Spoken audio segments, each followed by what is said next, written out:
Bonjour tout le monde et bienvenue dans cette vidéo où on va parler des différentes technologies de cellules solaires, donc les technologies qui sont utilisées pour créer des panneaux photovoltaïques, les cellules qui vont convertir la lumière en électricité.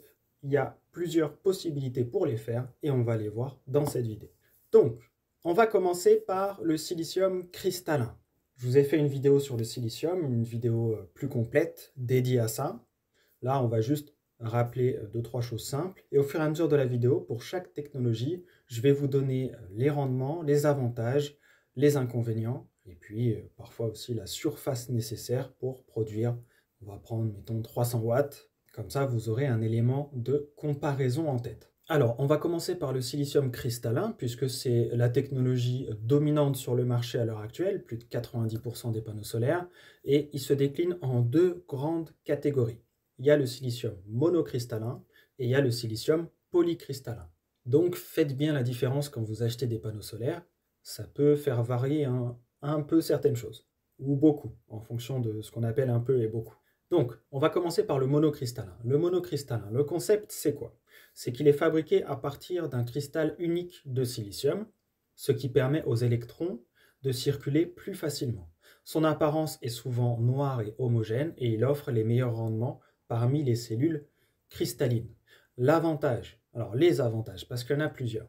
On a une efficacité élevée, entre 22 et 24% de rendement, donc de transformation de la lumière en électricité. On a une durée de vie qui est longue, environ 25 à 30 ans, et on a une bonne performance, même par faible luminosité. Donc ça, c'est plutôt sympa. L'inconvénient, c'est que le coût est plus élevé car la fabrication d'un cristal unique est plus complexe et donc plus coûteux. Si on prend un panneau monocristallin de 300 watts, il va coûter environ à l'heure actuelle entre 250 et 350 euros. Il va prendre une surface d'environ 1,7 mètres carrés et il va produire en moyenne 1,2 kWh par jour en France. Alors, ce sera toujours en France pour cette vidéo. Voilà, mais vous pouvez l'adapter en fonction de la luminosité du soleil dans votre région, dans votre pays, etc. Alors ensuite, le silicium polycristallin. C'est issu de plusieurs cristaux de silicium fondus ensemble. Donc l'apparence, elle est plutôt bleutée avec des motifs irréguliers. C'est moins efficace que le monocristallin parce que les joints entre les cristaux vont ralentir la circulation des électrons et donc en gros du courant. En fait, si les électrons circulent moins vite, on a des recombinaisons d'électrons qui se font plus, et donc on arrive à moins produire d'électricité, pour être plus précis. Les avantages, c'est que c'est moins cher que le monocristallin, et il y a une bonne durée de vie quand même, entre 20 et 25 ans. Les inconvénients, c'est que le rendement est plus faible, entre 16 et 19% environ, et c'est moins performant quand il y a une faible luminosité, notamment à cause de la recombinaison des électrons qui se fait plus. Alors, un panneau polycristallin de 300 watts va coûter environ entre 200 et 300 euros. Il va nécessiter une surface un peu plus grande, 1,9 m², et il va produire environ 1 kWh par jour en France. Donc ça, c'était pour les panneaux à base de silicium, mono et polycristallin. Maintenant, on va passer aux couches minces. Donc les technologies à couches minces vont être utilisées dans des cas où on veut utiliser moins de matériaux que le silicium cristallin. Donc ça va réduire les coûts de production, mais on a des rendements qui sont souvent plus bas. On a par exemple le silicium amorphe. Le concept, c'est d'utiliser une fine couche de silicium non cristallisée. Ça peut être appliqué sur des surfaces flexibles, donc ça c'est l'avantage. On peut faire des tentes solaires, des sacs à dos, des façades de bâtiments de différentes formes. On a de plus en plus de panneaux flexibles qui apparaissent. On peut même faire des textiles en réalité, hein, des chapeaux, des choses. Alors les avantages du silicium amorphe, c'est léger et flexible, ça fonctionne bien même en faible luminosité. Les inconvénients, c'est que le rendement est faible, entre 8 à 12%, et ça se dégrade plus vite que les autres types de silicium qu'on met dans les panneaux solaires, notamment en cristallin.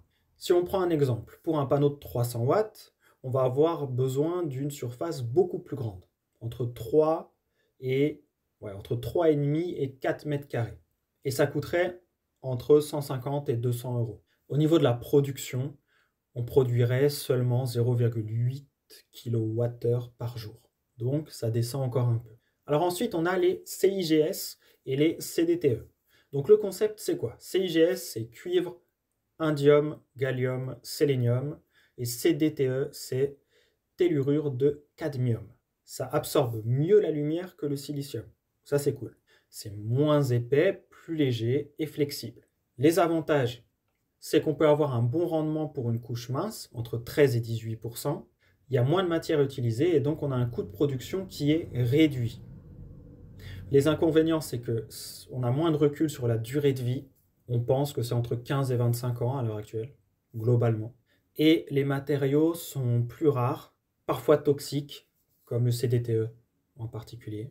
Donc si on prend un exemple concret, un panneau en CIGS de 300 watts, ça coûterait environ 200 à 300 euros. On aurait besoin d'une surface ça ferait une surface de entre 1,8 et 2 mètres carrés et ça produirait environ 1 kWh par jour. Alors ensuite, après les couches minces, on a ce qu'on va appeler les technologies avancées, donc d'autres façons de faire des panneaux solaires. On va avoir les cellules à hétérojonction, donc les HJT en anglais. Le concept, c'est de combiner du silicium cristallin et du silicium amorphe pour tirer parti des avantages des deux. Donc c'est déjà utilisé par certains fabricants, comme je pense Panasonic et REC. Enfin voilà, il y a des fabricants, vous pouvez chercher sur internet, vous allez en trouver. Les avantages, on a des rendements qui sont records, entre 24 et 26% à l'heure actuelle. Une meilleure résistance à la chaleur, ça peut être intéressant. L'inconvénient, c'est que c'est encore plus cher que le silicium monocristallin. Si on prend un panneau HJT, donc en cellule à hétérojonction, de 300 watts, ça coûterait environ entre 400 et 500 euros. On aurait une surface entre 1,5 et 1,7 mètres carrés et ça produirait environ 1,3 kWh par jour. Ensuite, on a les cellules à contact arrière, les IBC en anglais. Donc ça, c'est les cellules où tous les contacts électriques sont situés à l'arrière de la cellule photovoltaïque et donc ça libère plus de surface pour capter la lumière ou à l'arrière du panneau. Donc c'est utilisé, je crois, par SunPower notamment. Donc l'avantage, c'est qu'on a un très haut rendement, entre 23 et 25%. On a un design qui est esthétiquement plus propre, ou en tout cas qui peut être considéré comme étant plus propre ou plus élégant. L'inconvénient, c'est qu'on a un coût de fabrication qui est élevé aussi. Un panneau IBC de 300 watts coûterait environ entre 450 et 550 euros. Ça prendrait une surface de 1,5 à 1,7 mètres carrés et ça produirait environ 1,3 kWh par jour.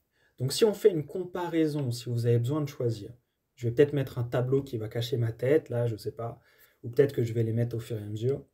Donc on a des technologies type monocristallin avec un rendement qui est plutôt cool, une durée de vie entre 25 et 30 ans, un coût en euros pour 300 watts qui va être entre 250 et 350 euros. Et les applications idéales, ça va être tout ce qui va être toit résidentiel, là où on va avoir besoin d'un rendement maximal. Ensuite, on a les polycristallins. On a un rendement un peu inférieur, entre 16 et 19%. Une durée de vie un peu inférieure, 20 à 25 ans, 200 à 300 euros pour un panneau de 300 watts. Ça va être intéressant pour des toits qui ont beaucoup d'espace.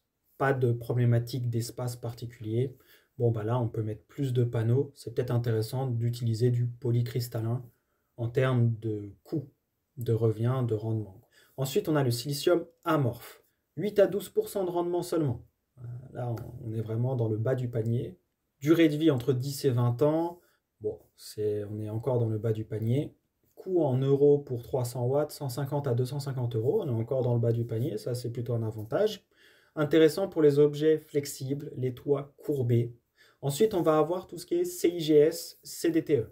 Donc ça va être avec un rendement entre 13 et 18%, une durée de vie de 15 à 25 ans, un coût en euros pour 300 watts de 200 à 300 euros.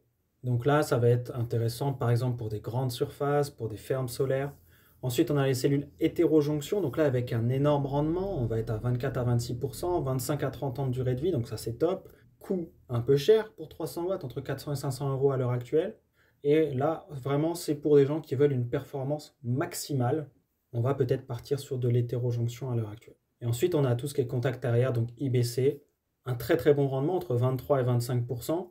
une durée de vie qui est top, entre 25 et 30 ans aussi, un coût plus élevé, donc entre 450 et 550 euros, et là on est plus pour une utilisation pour des gens qui veulent un design haut de gamme ou qui ont un besoin de rentabiliser l'espace et qui veulent en plus avoir un haut rendement.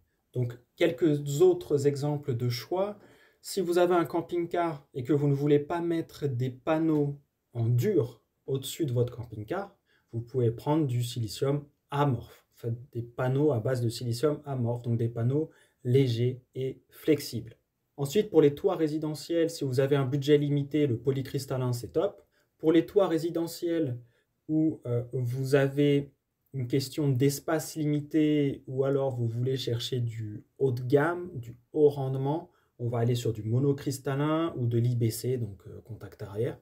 Et puis pour les grandes fermes solaires, on va peut-être souvent aller vers du CIGS ou du CDTE en fonction, bon, encore que ça doit aussi dépendre de ce qu'on appelle une grande ferme solaire et ça doit dépendre aussi des contraintes de la ferme en particulier. Ça, si vous avez prévu de faire une ferme solaire, normalement, vous avez 2-3 infos là-dessus. Et si vous voulez qu'on en parle, vous pouvez me contacter sur LinkedIn. Vous avez mon contact sur la chaîne YouTube. En tout cas, le lien vers mon profil LinkedIn. Et mon adresse email aussi, je crois. Si vous avez des questions, n'hésitez pas. Sur ce, sous la vidéo, je vous ai mis un quiz sur les panneaux solaires pour regarder où vous en êtes de votre compréhension des panneaux solaires en général. Donc ça, le quiz, il est sous la vidéo. C'est cadeau, c'est gratuit, profitez-en si vous ne l'avez pas encore fait. Sur ce, prenez soin de vous, c'est toujours le plus important, et je vous dis à très vite dans de prochaines vidéos. Ciao, ciao.